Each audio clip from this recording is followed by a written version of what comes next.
Hey everyone, I'm back, and today we're going to be talking about High Noon. And this movie came out in 1952.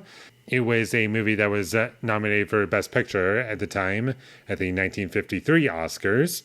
I haven't seen any of the noms that year, but the reason I wanted to check this movie out is because people would have rather had this movie win Best Picture over what actually won, that being The Greatest Show on Earth, which I'll get to another time.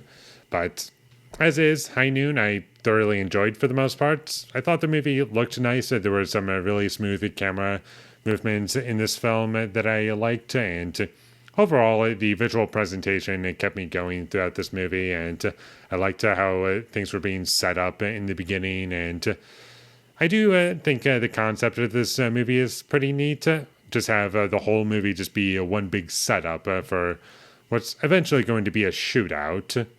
And our main character, who is now a retired marshal because he just got married, he's being drawn back into battle because the person who's going to be coming is a person that he arrested already, and there's some tension that comes from that, which I really enjoyed. And there were definitely scenes and moments that I enjoyed. I liked the characters in this film, and there was a scene that took place in a church towards the end of the film that I thoroughly enjoyed as well.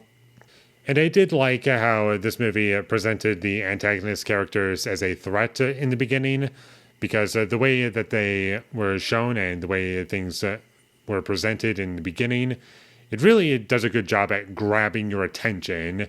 And this movie is like 90 minutes long, and it doesn't really waste any time. It just gets right into the story, right into the concept, really quickly, right away. And it's also helped out by the performances, and they really do sell it. What's coming is a threat, and it's going to be a big problem for all of these characters, and you do feel it. And I didn't realize this when watching the movie, but I realized that Grace Kelly was in this movie, and what I didn't realize is she was in some Alfred Hitchcock movies that I really love, those being Rear Window, Dial M for Murder, and To Catch a Thief. And she was in all three of those, and all three of those movies I really love. And I was like, oh, I didn't realize that you were in this movie as well. And she does a really good job in this film. And the best part about this movie is just the consistent building and building and building to eventually we get to this shootout. I don't think it's really much of a spoiler to say that there's going to be a shootout because that's pretty much what the film is building to. And if that wasn't in the movie, I would say the movie is pretty anticlimactic. So, I will say, however, I didn't find the action particularly exciting. It was like my least favorite part of the movie, in all honesty.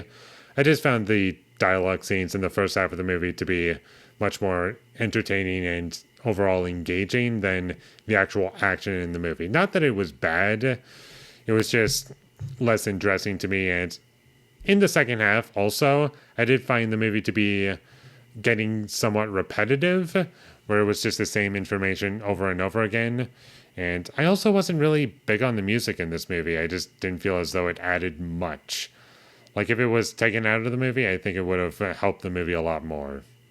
And overall, those were the main things that I took away from this film that made me not fully love it. There are things that I love about it, for sure. And most of my experience was just watching the movie and not really taking many notes because there wasn't really much for me to take note of, because not a whole lot of new information was being presented in this film as scenes went on in this movie. It's mostly just building up to an eventual payoff. And there weren't really any twists, turns, or surprises along the way. It was simple, did what it wanted to do, and it succeeded, I feel. And I liked it overall. I just wish that it was a bit better. And I did like it by the end of the day. I do want to make that absolutely clear, that this is a good movie.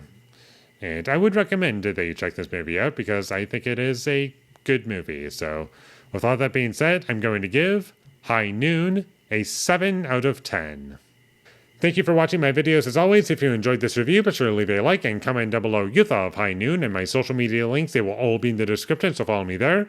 And last but not least, subscribe to be a part of Foley Nation, and I'll see you when I get my next review up, and that is going to be for Driving Miss Daisy. So look forward to that. But until I get that up, thank you for watching and have a great day.